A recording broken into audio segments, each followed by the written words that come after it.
Hello student, Shri coaching classes में आपका बहुत बहुत स्वागत है। आज इस वीडियो में हम करने वाले हैं कक्षा 12वीं की सब्जेक्ट केमिस्ट्री और अध्याय 2 जिसका नाम है विलयन। इसके आज हम प्रश्न बैंक के सभी विकल्पों के आंसर को आपको बताने वाले हैं, तो ध्यान से आप इनको सुनें और समझें और सबके आंसर अच्छे से याद कर लें, क्योंकि पेपर में इससे संबंधित ही प्रश्न पूछे जाएंगे।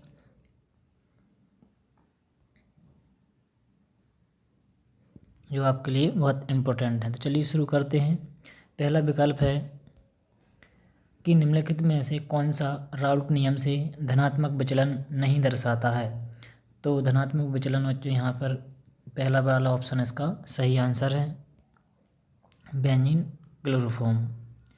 इन दोनों का मिश्रण जो है धनात्मक विचलन नहीं दर्शाता।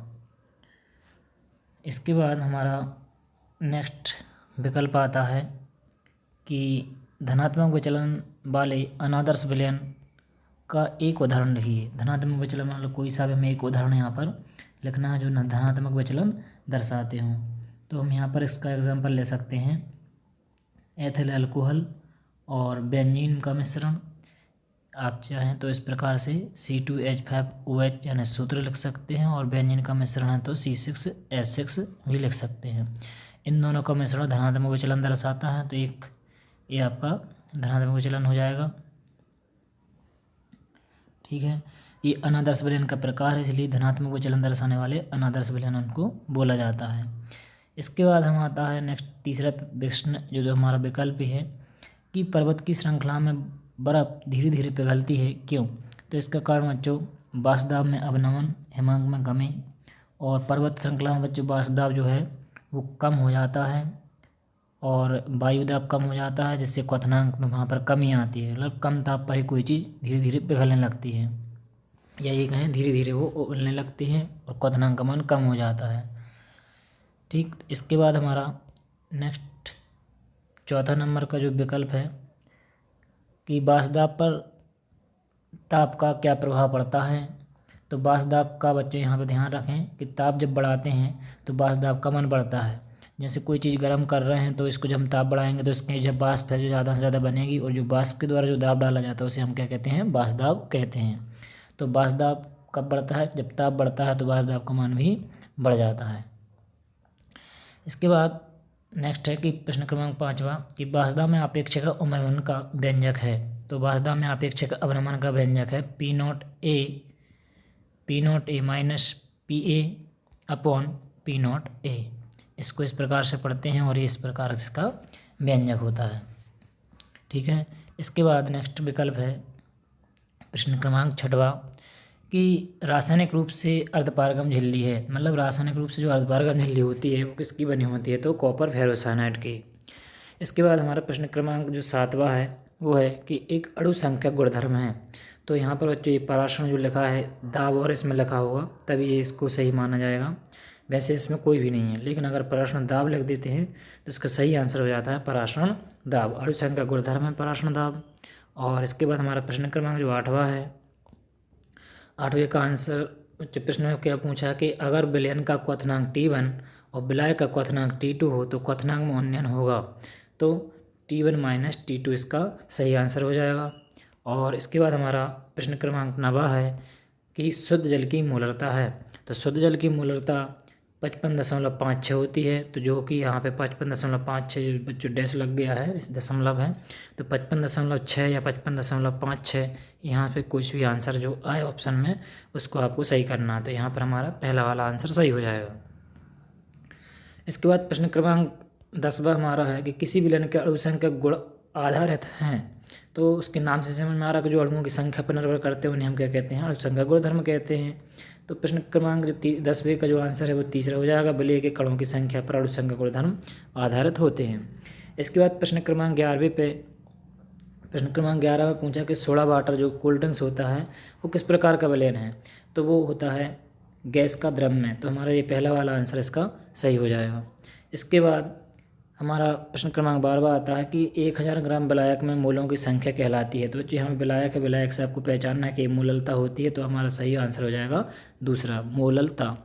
इसके बाद प्रश्न क्रमांक हमारा 13वां है कि राउल्ट का नियम का गणितीय रूप है। तो राउल्ट के नियम का गणितीय रूप होता है बच्चों पी ए बराबर पी ए नॉट या P not A minus X A. ये राउल्ट नियम का गणितीय व्यंजक होता है। इसको आप इस प्रकार से लिख सकते हैं। इसके बाद प्रश्न क्रमांक 14 दिया है कि किसी गैस का वाष्प दाब उस विलयन में गैस के समानुपाती होता है। तो किसके समानुपाती होते हैं वाष्प दाब? उसके गैस के दाब के समानुपाती होता है। इसके बाद प्रश्न क्रमांक 15 है कि वह दाब जो विलायक के प्रवाह मात्र रोकता है, मतलब विलायक के प्रवाह को रोकता है, क्या कहलाता है? तो खालिस्तान है। तो इसका आंसर हो जाएगा परासरण। कौन सा दाब हो जाएगा? वो परासरण दाब हो जाएगा जो विलायक के प्रवाह को रोकता है। इसके बाद हमारा प्रश्न क्रमांक 16 आता है कि वह गुण जो विलेय के कणों की संख्या पर निर्भर करते हैं ना कि विलेय की प्रकृति पर खालिस्तान कहलाता है। तो इधर पे आंसर हो जाएगा अणु संख्यक गुणधर्म। ठीक है, इसका आंसर हो जाएगा अणु संख्यक गुणधर्म। प्रश्न क्रमांक 17 है कि अर्धपारगम झिल्ली में से केवल खालिस्तान के अणु पार हो सकते हैं। तो इसका आंसर हो जाएगा केवल विलायक के अणु। तो विलायक के अणु यहाँ पर सिर्फ पार हो सकते हैं। तो इसका सही आंसर हो जाएगा विलायक। ठीक है, इसके बाद हमारा प्रश्न क्रमांक 18 जो है उसमें सही जोड़ी दी हुई है, इसको आपको सही मिलाना है। तो समान परासरण दाब, जिनके परासरण दाब समान होते हैं वो समपराश्री विलयन कहलाते हैं। ठीक है, इसका आपको आंसर मिलाना है। और असामान्य अणुभार होते हैं विद्युत अपघट्य विलयन, और जो राउल्ट का नियम है वो दर्शाते हैं आदर्श विलयन। ठीक, सामने इसका स्थिरक्वाथी मिश्रण आपको बनाना है। यहाँ पर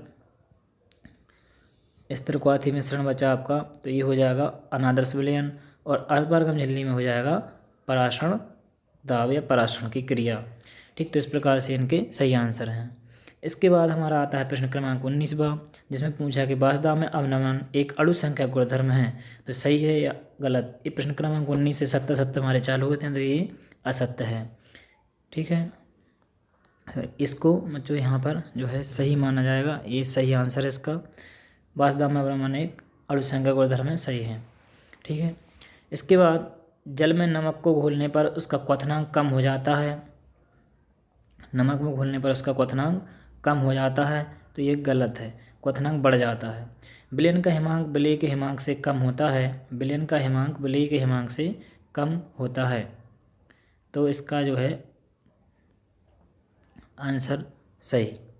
ठीक है, इसके बाद नेक्स्ट हमारा आता है प्रश्न क्रमांक 22वां कि एक आदर्श विलयन वह है जो राउल्ट के नियम नहीं करता है, राउल्ट के नियम का पालन नहीं करता है। इसका ये पूरा ये आंसर होगा, पालन नहीं करता है। तो आदर्श विलयन वह है, तो ये हो जाएगा गलत, क्योंकि पालन आदर्श विलयन में जो है राउल्ट के नियम का पालन करते हैं और ये बोल रहे हैं कि पालन नहीं करते, तो ये गलत है।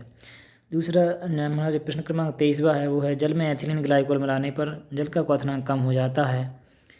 सही है या गलत? तो इसका जो आंसर हो जाएगा क्वथनांक कम हो जाता है यहाँ पर।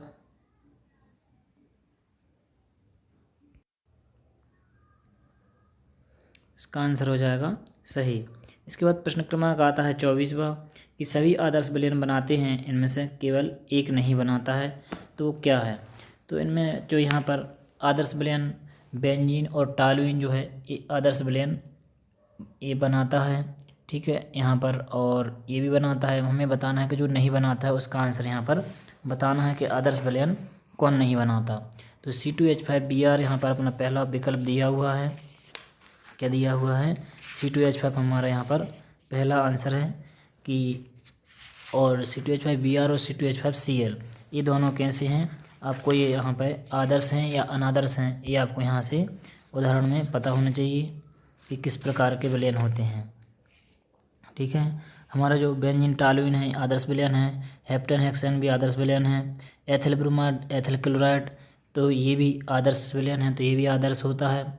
ठीक है, फेनल क्लोराइड और फेनल ब्रोमाइड जो है ये यहाँ पर नहीं होता, तो यहाँ पे इसका ये आंसर हो जाएगा ये कि एक आदर्श विलयन नहीं बनाता। यहाँ पर जो चौथा ऑप्शन यहाँ पर दिख नहीं रहा, तो इसको आप देख लें पहले, अगर दिखता है तो उसके हिसाब से आंसर लिखेंगे। वैसे ये जो है आदर्श विलयन नहीं बनाता है, दूसरा वाला ऑप्शन सही हो जाएगा।